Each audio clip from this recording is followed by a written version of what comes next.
So DCT, the application of DCT is mainly in image processing, where we have required when we need a image compression or some compression of the data, we are using the DCT. DCT is mainly used for compression, discrete cosine transform. ചെറിയ PPT ഉണ്ട് present ചെയ്യാം.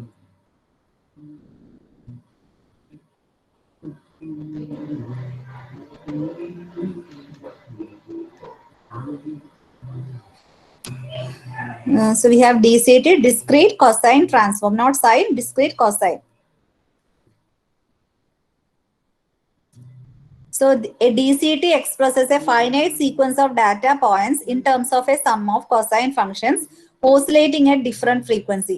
So like FFT also, we can convert our signal or data into some frequency terms. So this is the main function of DCT. FFT pole thanne DCT is also converting our signals or data points into some oscillating functions at different frequencies. So the DCT was first proposed by Nasir Ahmed in 1972. Is a widely used transformation technique in signal processing and data compression. So it is widely used in, it is a transformation technique that is widely used in signal processing applications and data compression. When you need some data compression or some image compression. So all of you are familiar with this JPEG and MPEG standards, compression standards. So we have digital media including digital images, whereas small high frequency components can be discarded. Digital video, MPEG, digital audio, MP3, ഇതൊക്കെ Wikipedia നടത്താണ്, digital radio, speech encoding. So all these have applications of DCT. DCT is mainly used for compression of data. For mainly image compression DCT use ചെയ്യുന്നത്. DCT is not only image signal. Signal means one dimensional. Image means two dimensional. So all comes under the signal processing. So DCTs are also important in numerous other applications in science and engineering, such as digital signal processing, communication devices, reducing network bandwidth usages, spectral methods for the numerical solution for partial differential equation. So wide applications of DCT in signal processing and communication area. So DCT, how will you find out the DCT of a particular data? So DCT, discrete cosine transform, is an n input sequence xn. So if you want to calculate the DCT of a sequence xn, and n is the length of the sequence, so 0 less than or equal to n less than or equal to n minus 1, as a linear transformation or combination of complex exponentials. As a result, the DCT coefficients are in general complex even fx xn is real. So the equation for DCT is given by, like DFT and FFT, we have the formula. Here also one formula is there for calculating DCT. It is given by xk. Xk is the DCT coefficient and it is given by sigma n equal to 0 to n minus 1. Xn is our input sequence whose DCT is to be calculated, and it is multiplied by a cos function, cos of pi by n into n plus 1 by 2 of k. So k is given by 0 to n minus 1. So this is the equation for calculating the DCT. So DCT2, DCT1, DCT2, DCT3, so many DCTs are available. So DCT2 is the probably most commonly used form. നിങ്ങൾ വേറൊരു formula ആയിരിക്കും ചിലപ്പോൾ പഠിച്ചിട്ടുണ്ടാവുക. So this formula is for DCT2 and is often simply referred to as the DCT. So DCT2 is the commonly used one, and this is the formula of DCT given by xk is equal to sigma n equal to 0 to capital N minus 1 xn cos pi by n n plus 1 by 2 of k. So capital N is the length of the sequence. So these are the, so we have to calculate x1, x2, x3 up to some DCT coefficients we can calculate up to that. So DCT is basically used in image and speech processing. It is also used in compression of images and speech signals. So images as well as speech signal, when you need compression, this DCT can be used. So similar IDCT is also same, but one difference is that in a program. So here we can easily implement this DCT in MATLAB. We can directly write the function. This function loop we can calculate all the DCT coefficients. Program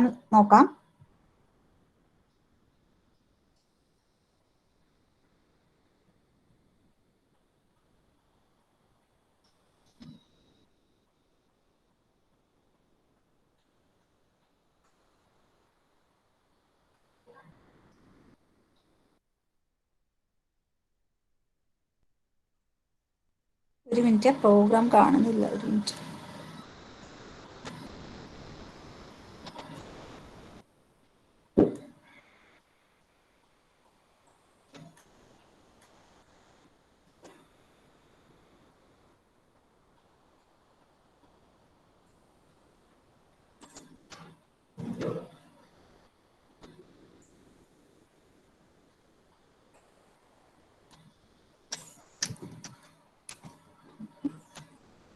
Is it visible, PPT?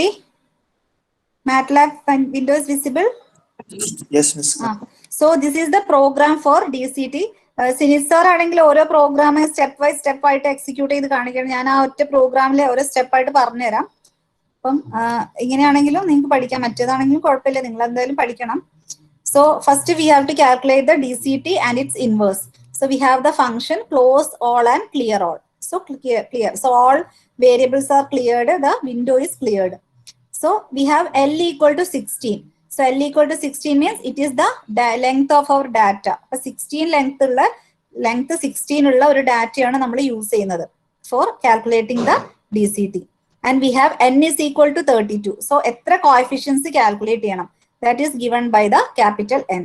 So L is the number of data length is given by L, and the number of DFT points we have to calculate, that is given by N is equal to 32. And we are creating a input signal or input data which is given by the random function. So ഇതിലെല്ലാം common ആയിട്ട് നമ്മൾ general ആയിട്ട് use ചെയ്യുമ്പോൾ we are using this random function. You can use a signal, you can use a data here. നിങ്ങൾ x equal to ഒരു data എഴുതിയിട്ടും calculate ചെയ്യാം. അത് നിങ്ങൾ ചെയ്ത് നോക്കിയാൽ മതി, അസൈൻമെന്റ് ആയിട്ട് ചെയ്താൽ മതി. So here I am calculating random of 1, L. So random values for x is generated. Random data are generated with length 16. So 16 length ulla oru random data are generated for x by using this expression random of 1, L. Then capital X is equal to, here also we are calling a function myDCT. So function call ചെയ്തിട്ടാണ് നമ്മൾ കുറച്ചുകൂടി easy. So function for creating a function we have myDCT function I have written. അത് ഞാൻ വേറെ എഴുതിയിട്ടുണ്ട് myDCT function. So capital X is equal to myDCT of x, n. So this is the function myDCT. And we have to plot the data. My capital X plot ചെയ്യണം. So x-axis നമ്മൾ n equal to 0 to L minus 1 variable for plotting samples. X-axis samples k എന്ന് പറയുമ്പോൾ variable for plotting corresponding DCT. So we are x-axis y-axis നമ്മൾ initialize ചെയ്യാണ് n ഉം small k ഉം വെച്ചിട്ട്. And subplot means in the same figure we can plot the input data and its DCT. അതിനു വേണ്ടിയിട്ട് subplot 211 ഉം 212 എടുക്കുകയാണ്. So stem plot gives the n versus x. നമ്മളുടെ ഒറിജിനൽ ഡാറ്റയാണ് ഫസ്റ്റ് പ്ലോട്ട് ചെയ്യുന്നത്, n versus x, small n versus x, കാരണം അതിന്റെ length L ആണ്. So stem n, x is plotting the original our signal or data. Title കൊടുക്കുന്നു data, x label n. n is the x-axis number of n plotting സാമ്പിൾസിന്റെ ആ n 0 to L minus 1 ആണ് അതിന്റെ length, അതാണ് plot ചെയ്യുന്നത്. y ലേബലിൽ നമുക്ക് കിട്ടുന്നത് x. So y label is the original data. അപ്പം x of n, that is the title, x label, y label. Grid on means ആ ഒരു കോളംസ് വരും, ഗ്രിഡ് ഓൺ ആവും. പിന്നെ സബ് പ്ലോട്ട് 212 നമ്മൾ അടുത്ത പ്ലോട്ട് ചെയ്യുന്നത് നമ്മളെ കിട്ടിയ DCT കണ്ടുപിടിച്ചില്ലേ, x equal to myDCT. So that is taken in subplot, second subplotൽ. So stem k, x. So k എന്ന് പറഞ്ഞാൽ നമ്മുടെ എത്ര കോഎഫിഷ്യൻസ് ആണോ നമ്മൾ കാൽക്കുലേറ്റ് ചെയ്ത് 32 ആണ് നമ്മൾ എടുത്തത്. അപ്പൊ 32 വരെ x ആക്സിസിൽ പ്ലോട്ട് ചെയ്യും, y ആക്സിസിൽ കറസ്പോണ്ടിങ് DCT പ്ലോട്ട് ചെയ്യും. Title DCT of data, x label k, y label x of k. So corresponding ഒന്നുമില്ല, ജസ്റ്റ് നമ്മൾ we are calling a function myDCT. നമ്മൾ അത് വേറെ എഴുതണം. എന്നിട്ട് നമ്മൾ x ആക്സിസും y ആക്സിസും പ്ലോട്ട് ചെയ്യാണ്. So in the first plot, first term plot, we are plotting all the n values, small n values, that is the length of samples in the 1, 2, 3 samples in the values എഴുതും. y axis corresponding the input data. Second plot corresponding k values എഴുതും. എത്ര 32 points ആണ് നമുക്ക് calculate ചെയ്യേണ്ടത്. അപ്പോൾ all values are written. y axis corresponding DCT coefficients plot ചെയ്യും. ഇനി നമ്മളുടെ മെയിൻ ഫംഗ്ഷൻ എന്ന് പറയുന്നത് calling IDCT function. x cap is equal to ഇത് ഇൻവേഴ്സ് DCT ആണ്, അത് ഞാൻ പറഞ്ഞുതരാം. അപ്പൊ ഫസ്റ്റ് നമ്മൾ IDCT എങ്ങനെ കാൽക്കുലേറ്റ് ചെയ്യാന്ന് പറയാം. my DCT x is equal to my DCT of x comma n. This is our function. ഈ ഫംഗ്ഷൻ ആണ് നമ്മൾ മേലെ കോൾ ചെയ്യുന്നത്. my DCT of capital X equal to my DCT of x comma n. So how to write this function? ഈ ഫംഗ്ഷന്റെ ഇടയ്ക്കാണ് നമ്മൾ നമ്മുടെ ഇക്വേഷൻ എഴുതേണ്ടത്. So capital L is equal to length of x. നമ്മുടെ length of x ആണ് capital L. Capital X equal to initializing all values to 0. ഇതാണ് നമ്മുടെ DCT coefficients x എന്ന് പറയുന്നത്. So it is initialized to 0. Initially അതിന്റെ values ഒക്കെ zeros ആയിട്ട് assume ചെയ്തു. And for we are creating a loop for k is equal to 0, 0 to n minus 1, finding DCT. And for n equal to 0, L minus 1. അപ്പൊ നമുക്ക് എത്ര inputs ഉണ്ടോ അത്രയും നമുക്ക് DCT കാൽക്കുലേറ്റ് ചെയ്യാം. So for n equal to 0 to L minus 1, പിന്നെ അത് നമ്മുടെ equation x of k plus 1 equal to x of k plus 1. ഇത് ഇനീഷ്യലി 0 ആണ്. 0 plus our equation x of n plus 1 into നമ്മൾ 0 എന്നാണ് സ്റ്റാർട്ട് ചെയ്യുന്നത്, അതുകൊണ്ടാണ് x of n plus 1. X of n plus 1 into cos pi by p i pi divided by n into n plus 1 by 2 into k. നമ്മുടെ same equation ഇവിടെ implement ചെയ്തു. നമ്മൾ ആ equation DCT 2യുടെ equation ആണ്, ആ equation ഇവിടെ implement ചെയ്തു. അപ്പൊ ഈ ഓരോ ലൂപ്പ് ഓരോ എന്നിന്റെ വാല്യൂസ് എക്സിക്യൂട്ട് ചെയ്യുമ്പോൾ എക്സ് ഓഫ് 1 ഇവിടെ X of n plus 1, x of 1, x of 2, X of 3 corresponding എടുക്കും. കറസ്പോണ്ടിങ് DCT കോഎഫിഷ്യൻസ് കാൽക്കുലേറ്റ് ചെയ്യും. ഈ ഫംഗ്ഷൻ കോൾ ചെയ്യുമ്പോൾ എല്ലാ ഇൻപുട്ട് വാല്യൂസിന്റെയും DCT കോഎഫിഷ്യൻസ് കാൽക്കുലേറ്റ് ചെയ്തിട്ട് അത് അവിടെ റിട്ടേൺ ചെയ്യും. ഇവിടെ മൈ DCT എന്നുള്ള അവിടേക്ക് ആ വാല്യൂസ് വരും. എക്സിന്റെ വാല്യൂസ് ഒരു അറേ ആയിട്ട് നമുക്ക് ഡിസ്പ്ലേ ചെയ്യും. ഇനി ഇവിടെ നമ്മൾ നെക്സ്റ്റ് IDCT ആണ് ചെയ്യുന്നത്. IDCT ഇതുപോലെ ഫംഗ്ഷൻ കോൾ ചെയ്യും. IDCT എന്ന് പറയുമ്പോൾ ഇൻവേഴ്സ് DCT. ഇൻവേഴ്സ് DCT എന്ന് പറഞ്ഞാൽ നമ്മൾ DCT കോഎഫിഷ്യൻസ് കൊടുത്തു കഴിഞ്ഞാൽ അതിന്റെ കറസ്പോണ്ടിങ് ഇൻപുട്ട് സിഗ്നൽസ് നമുക്ക് റീകൺസ്ട്രക്ട് ചെയ്ത് കിട്ടും. അതായത് നമ്മൾ നേരത്തെ കഴിഞ്ഞ ക്ലാസ്സിൽ DCT ഒക്കെ ചെയ്തില്ല, അതുപോലെ തന്നെ നമ്മൾ ഒറിജിനൽ കോഎഫിഷ്യൻസ് DCT കോഎഫിഷ്യൻസ് കൊടുത്തു കഴിഞ്ഞാൽ we are getting the reconstructed data. So it should be almost equal to the original data അല്ലെ. നമുക്ക് ഒറിജിനൽ ഡാറ്റ ആയിട്ട് അതുപോലെ തന്നെ കിട്ടണം. കാരണം original data we are converting into DCT and using IDCT we are creating the data, reconstructing the data again. So similarly here we have the figure. Figure എന്ന് പറയുമ്പോൾ figure വരുത്താനുള്ള command ആണ് figure. സബ്പ്ലോട്ട് കൊടുക്കും. അതുപോലെ n, x നമ്മളുടെ original data, പിന്നെ നമ്മളുടെ reconstructed ഡാറ്റയും നമ്മൾ കണ്ടുപിടിക്കുക. എക്സ് ക്യാപ്പ് എന്ന് പറഞ്ഞാൽ ഇൻവേഴ്സ് DCT ചെയ്ത ഡാറ്റയാണ് x underscore cap. So we have the reconstructed data and our original data. അത് രണ്ടും കൂടെ പ്ലോട്ട് ചെയ്യും. അപ്പം പിന്നെ അതിന്റെ label reconstructed data, y label, x ലേബിളും y ലേബിളും കൊടുക്കും. പിന്നെ അതിന്റെ IDCTയുടെ ഇംപ്ലിമെന്റേഷൻ എന്ന് പറയുമ്പോൾ we have n equal to length of capital x. ഇത് നമ്മുടെ IDCTയുടെ ലെങ്ത് ആണ് ഇവിടെ ക്യാപിറ്റൽ N എന്ന് പറയുന്നത്. And small x is equal to നമ്മളെല്ലാം സീറോസ് ആക്കി വെക്കും. തിരിച്ച് അതിന്റെ ഇൻവേഴ്സ് ആണ് ചെയ്യുന്നത്. അപ്പൊ ഇവിടെ ഇൻപുട്ട് എന്ന് പറയുന്നത് നമ്മളുടെ DCT കോഎഫിഷ്യൻസും ഔട്ട്പുട്ട് എന്ന് പറഞ്ഞാൽ നമ്മളുടെ സ്മോൾ എക്സ് ഓഫ് n ആണ്. അപ്പൊ അതിലൊരു ഡിഫറൻസ് ഉള്ളതെന്ന് വെച്ചാൽ we have one more term alpha. In the IDCT equation we have one more term alpha. Alpha is given by 1 by n ones of 1 comma n minus 1 into 2 by n. That means first term is multiplied with 1 by n and rest of the terms are multiplied with ones എന്ന് പറയുമ്പോൾ എന്താണ് എല്ലാം ones ആവും, 1 ആവും. അപ്പൊ 1 into 2 minus n, 2 by n.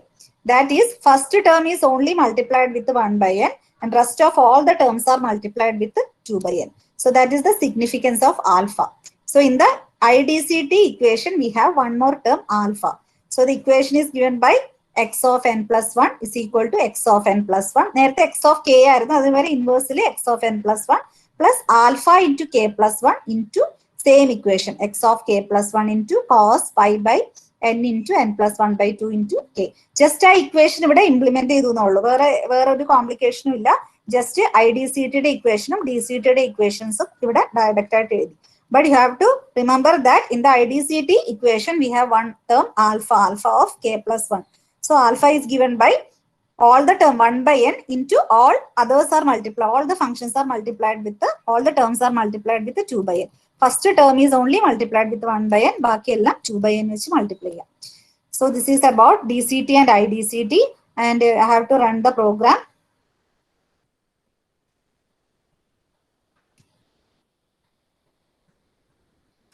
വരുന്നില്ലേ? ഭയങ്കര slow ആണ് മാറ്റ്ലാബ്.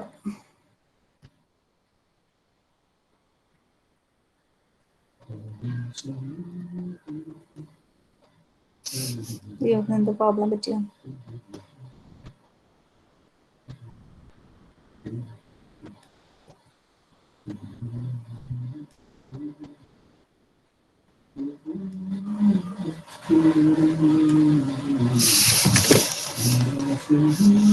റണ്ണിങ്.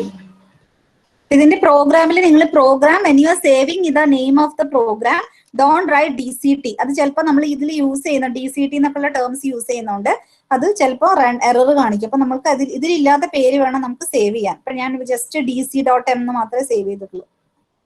റണ്ണിങ്.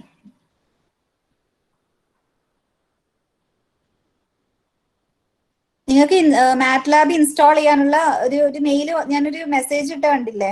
നിങ്ങൾക്ക് കോളേജിന്റെ ID ഉണ്ടെങ്കിൽ you can also download the MATLAB. അപ്പൊ അതിന്റെ ഒരു ഇൻസ്ട്രക്ഷൻസ് ഫോളോ ചെയ്ത് കഴിഞ്ഞാൽ നിങ്ങൾക്ക് ഡൗൺലോഡ് ചെയ്യാൻ പറ്റും. പോയോ? ഒന്നും കാണുന്നില്ലല്ലോ.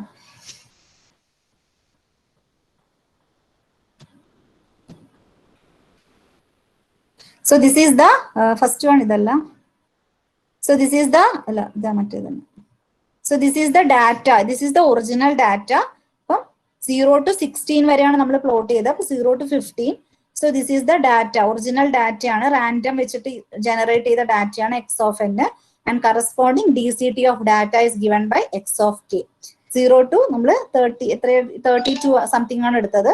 So we can get the data.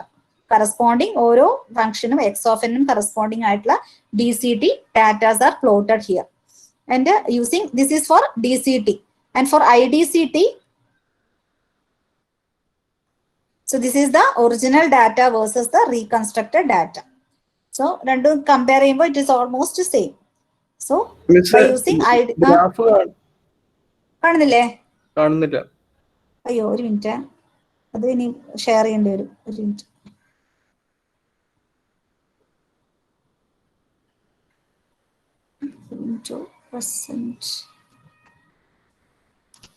So this is the ഇപ്പൊ കാണുന്നില്ലേ? ഇപ്പൊ കാണാം. This is the data x of n. We are taken from 0 to 16. The length of the input data is 16. So 0 to 15 where plot ചെയ്തു. So it is given on the y-axis x of n, and corresponding DCT values of x of n is given by the second subplot. And we have 0 to 32. The length of DCT coefficients 32 ആണ്. So we can plot still 32, and the y-axis shows the x of k corresponding DCT coefficients. So this is the first diagram, data and DCT of data. നമ്മൾ അന്ന് ചെയ്ത പോലെ നമ്മൾ ചെയ്ത DFT അതുപോലെ തന്നെ same ആണിത്. ഇനി അടുത്ത figure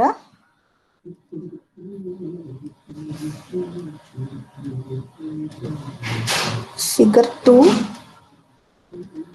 So this is the original data and the reconstructed data. Using IDCT, we can reconstruct the original data. അപ്പോൾ നമ്മൾ reconstructed data original നമ്മളൊരു DCT coefficients ഇൻപുട്ട് കൊടുത്തു കഴിഞ്ഞാൽ we can retrieve our original data. So this is a comparison of the original data and the reconstructed data. അപ്പം രണ്ടും equal ആയിട്ടാണ് കിട്ടുന്നത്. അങ്ങനെയാണ് വേണ്ടത് അല്ലെ? അങ്ങനെയല്ലേ വേണ്ടത്? രണ്ട് റീകൺസ്ട്രക്ട് ചെയ്ത വേറെ ഒറിജിനൽ ഡാറ്റ അല്ലെങ്കിൽ പിന്നെ നമ്മളുടെ അത് ഫെയിൽ ആയി. So this is the original data and the reconstructed data. It is same. So this is the DCT programming. ഒന്നുമില്ല, ജസ്റ്റ് ആ ഇക്വേഷൻസ് അവിടെ ഇംപ്ലിമെന്റ് ചെയ്തു എന്നുള്ളൂ. ഇത് രണ്ട് ഫിഗറിലായിട്ട് അത് പ്ലോട്ട് ചെയ്തു. That's all for DCT. So you can try for this is I have generated using a random command. ഇപ്പൊ റാൻഡം വെച്ചിട്ടാണ് ഞാൻ യൂസ് ചെയ്തത്. നിങ്ങൾക്ക് ഏതെങ്കിലും ഒരു പ്രോബ്ലം എടുത്ത് ടെസ്റ്റ് ചെയ്യാം. നിങ്ങൾ ഓൾറെഡി വർക്ക്ഔട്ട് ചെയ്ത സം പ്രോബ്ലംസ് ഉണ്ടാവില്ലേ? അപ്പൊ അതിൽ ആ ഇൻപുട്ട് എക്സ് ഓഫ് എന്നിന് പകരം ആ വാല്യൂസ് കൊടുത്തിട്ട് കറക്റ്റ് ആണെന്ന് ചെക്ക് ചെയ്യാം. സോ DCT കോഎഫിഷ്യൻസ് കറക്റ്റ് ആണോ എന്ന് by using this program we can easily check. So this is for DCT. Any doubts?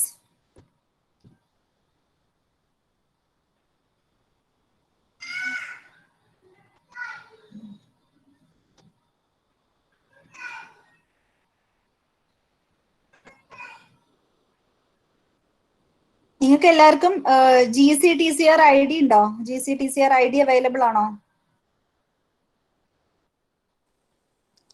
50 തൊട്ട് മേലോട്ടേക്ക് ചെറിയ പ്രശ്നമില്ല പോലെ പറഞ്ഞിട്ടുണ്ടായിരുന്നു ഇന്നലെ. 50 പേർക്കേ കിട്ടുള്ളോ? 50 പേർക്ക് ഓക്കെയാണ്. 50-ന് മേലെയുള്ളവർക്ക് ചില ആൾക്കാരൊക്കെ ചില പ്രശ്നങ്ങൾ പറഞ്ഞിട്ടുണ്ടായിരുന്നു. ഓ അറിയില്ല. അപ്പൊ അതുണ്ടെങ്കിൽ നിങ്ങൾക്ക് മാറ്റ്ലാബ് ഈസി ആയിട്ട് ഡൗൺലോഡ് ചെയ്യാം. അത് പക്ഷേ നിങ്ങളെ ലാപ്ടോപ്പിൽ നല്ല സ്പേസ് വേണം. 20 GB സംതിങ് ഉണ്ട്. മാറ്റ്ലാബ് അതിപ്പോ ഫയല് 20 GB ഉണ്ട്. അല്ല, അതിപ്പോ ഡൗൺലോഡ് ചെയ്യാൻ 20 GB ഉണ്ടാവണ്ടേ? ഡാറ്റ വേണം, അതൊരു പ്രോബ്ലം ആണ്. എന്തായാലും നിങ്ങൾക്ക് മാറ്റ്ലാബ് പഠിച്ചല്ലേ പറ്റുള്ളൂ. നിങ്ങൾക്ക് ഇനി അങ്ങോട്ട് പ്രോജക്റ്റ് ചെയ്യണമെങ്കിലൊക്കെ മാറ്റ്ലാബ് വേണം. പൈത്തൺ ഒക്കെ നമ്മൾ ഹയർ ലെവലിലൊക്കെ യൂസ് ചെയ്യുന്നുള്ളൂ. പൈത്തൺ ഇപ്പം ഫൈനൽ ഇയേഴ്സ് ഒക്കെ പൈത്തൺ യൂസ് ചെയ്യുന്നുണ്ട്. എന്നാലും എംടെക് ലെവലിലൊക്കെ ആകുമ്പോഴാണ് കുറച്ചുകൂടെ പൈത്തൺ ഒക്കെ യൂസ് ചെയ്യുന്നത്. നിങ്ങൾക്ക് പക്ഷെ ഇപ്പോഴും മാറ്റ്ലാബ് തന്നെയാണ് എല്ലാവരും യൂസ് ചെയ്യുന്നത്. മാറ്റ്ലാബ് എന്തായാലും ഇൻസ്റ്റാൾ ചെയ്യുന്നതായിരിക്കും നല്ലത്. പിന്നെ എങ്ങനെയൊന്ന് കേട്ട് ഗൂഗിൾ മീറ്റ് ഒക്കെ അവരുടെ എന്താ പറയുക, ഗൂഗിൾ മീറ്റ് അവരുടെ ഫ്രീ സർവീസ് സ്റ്റോപ്പ് ചെയ്യാൻ പോവാണ്. പിന്നെ ഇങ്ങനെ ക്ലാസ് എടുക്കുന്നൊന്നും ഒരു ഐഡിയ ഇല്ല. കാരണം ലിമിറ്റ് ചെയ്യുവാണ്. ഇപ്പൊ 1 അവറിലേക്കൊക്കെ ലിമിറ്റ് ചെയ്യുവാണ്. അതിൽ കൂടുതലാണെങ്കിൽ പേ ചെയ്യേണ്ടി വരും. കോളേജ് എന്തെങ്കിലും ആക്ഷൻസ് എടുക്കുമായിരിക്കും. അപ്പൊ ഗൂഗിൾ മീറ്റ് അങ്ങനെ ഒരു റെസ്ട്രിക്ഷൻ കൊണ്ടുവരുന്നുണ്ട്. അറിയില്ല. എന്തെങ്കിലും ഡൗട്ട്സ് ഉണ്ടോ?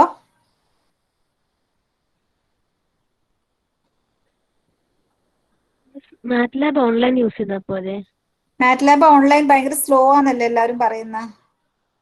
ഒരു ക്ലൗഡ് ഉണ്ട്, മാറ്റ്ലാബിന്റെ ഒരു ക്ലൗഡ് ഉണ്ട്, അതിൽ യൂസ് ചെയ്യാം. പക്ഷെ ഭയങ്കര സ്ലോ ആന്നൊക്കെ ആരോ ഒന്ന് പറയുന്നുണ്ടായിരുന്നു അല്ലെ? അശ്വിൻ രാജേഷ് എന്ന് പറയുണ്ടായില്ലേ? അത് എന്തെങ്കിലും ചെയ്തു കഴിഞ്ഞാൽ അത് അതില് സംഭവം അത് കാണാൻ വേണ്ടിയിട്ട്, എഫക്ട് കാണാൻ വേണ്ടിയിട്ട് കുറച്ച് സമയം പിടിക്കും. അപ്പൊ അതിങ്ങനെ പ്രോഗ്രാം ചെയ്യാൻ ശേഷം പാടാന്നേ ഉള്ളൂ. ചെയ്യാൻ പറ്റും. നിങ്ങൾ ചെയ്ത് നോക്കാറുണ്ടോ ആരെങ്കിലും?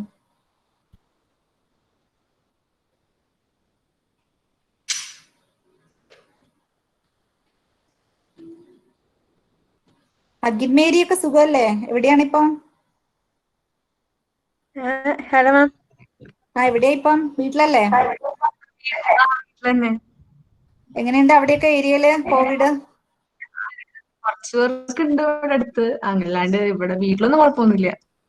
ഏത് സ്ഥലമായിരുന്നു? കോട്ടയോ? ചാലക്കുടി. ചാലക്കുടി. ചാലക്കുടി. ഓക്കെ. ആർക്കും പ്രോബ്ലം ഒന്നും ഇല്ലല്ലോ അല്ലെ? എന്തെങ്കിലും ഒരു പനിയോ എന്തെങ്കിലുമൊക്കെ തോന്നുവാണെങ്കിൽ റെസ്റ്റ് എടുത്തോ കേട്ടോ. ക്ലാസ്സിലൊന്നും അങ്ങനെ അറ്റൻഡ് ചെയ്യണമെന്നൊന്നും നിർബന്ധമില്ല. സുഖമായിട്ട് നിങ്ങൾ മാറിയിട്ടൊക്കെ വന്നാൽ മതി. മീൻസ് ഓൺലൈനിൽ തന്നെ ഇരിക്കുമ്പോൾ ഭയങ്കര ടയർഡ്നെസ് ഒക്കെ തോന്നും. അപ്പൊ അങ്ങനെ എന്തെങ്കിലുമൊക്കെ ലക്ഷണം ഉണ്ടെങ്കിൽ നിങ്ങൾ ഫുള്ള് റെസ്റ്റ് എടുക്കുക. ഞാൻ പറഞ്ഞ പോലെ നാച്ചുറൽ റെമഡീസ് ഫോളോ ചെയ്യുക. നമ്മൾ ജിഞ്ചർ, നമ്മുടെ ലൈമ്, സിട്രസ് ഫ്രൂട്ട്സ് ഒക്കെ കുറെ കഴിക്കുക. അപ്പൊ അതൊക്കെ ഇമ്മ്യൂണിറ്റി പവർ കൂടിക്കോളും. അപ്പൊ നിങ്ങൾക്കൊന്ന് വരാനുള്ള, പിന്നെ ആർക്ക് വേണമെങ്കിലും വരാം. അങ്ങനെ ഒരു സിറ്റുവേഷനിലേക്കാണ് പോകുന്നത്. ഇതിൽ എന്തെങ്കിലും ഡൗട്ട്സ് ഉണ്ടോ? ഞാൻ പ്രോഗ്രാം ഷെയർ ചെയ്യാം. നിങ്ങൾ ഇത് അസൈൻമെന്റ് ആയിട്ട് ഇതില് ഇൻപുട്സിൽ റാൻഡം സിഗ്നൽ അല്ലാതെ വേറൊരു സിഗ്നൽ കൊടുത്തിട്ട് ജസ്റ്റ് ചെയ്ത് നോക്കുക. എന്നിട്ട് അപ്ലോഡ് ചെയ്യുക. നാളെ രാവിലെ 10 മണിയുടെ മുന്നേ അപ്ലോഡ് ചെയ്യുക. മൂഡിൽ ഞാൻ ക്വസ്റ്റ്യൻ പോസ്റ്റ് ചെയ്യാം മൂഡില്. എന്തെങ്കിലും ഡൗട്ട്സ് ഉണ്ടെങ്കിൽ പേഴ്സണലായിട്ട് മെസ്സേജ് അയക്കുകയൊക്കെ ചെയ്തോട്ടോ, കുഴപ്പമൊന്നുമില്ല. ഞാൻ സ്റ്റോപ്പ് ചെയ്യട്ടെ? എല്ലാവർക്കും വിശക്കുന്നുണ്ടോ? ഒന്ന് റെസ്പോണ്ട് ചെയ്യൂ. എല്ലാവരും പറയുന്ന ഒരു പ്രോബ്ലം ആണ്, നിങ്ങൾ ആരും റെസ്പോണ്ട് ചെയ്യുന്നില്ല എന്ന്. എന്തെങ്കിലും ചോദിച്ചു കഴിഞ്ഞാൽ വളരെ കുറച്ച് പേരെ, ഒന്നുകിൽ മാലിനി റെസ്പോണ്ട് ചെയ്യും, അല്ലെങ്കിൽ അഭിജിത്ത്, അങ്ങനെ 2-3 പേരൊക്കെ റെസ്പോണ്ട് ചെയ്യുന്നുള്ളൂ. ബാക്കിയുള്ളവർ ആരും റെസ്പോണ്ട് ചെയ്യുന്നില്ല.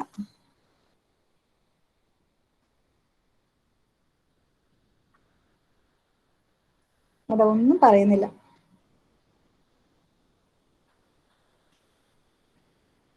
അരുൺ ശ്രീറാമൊക്കെ ചോറുണ്ണാൻ പോയി തോന്നുന്നു. ഓക്കെ, എന്നാ ശരി. എന്തെങ്കിലും ഡൗട്ട്സ് ഉണ്ടെങ്കിൽ ചോദിക്കാം കേട്ടോ. ശരി. Okay miss, thank you.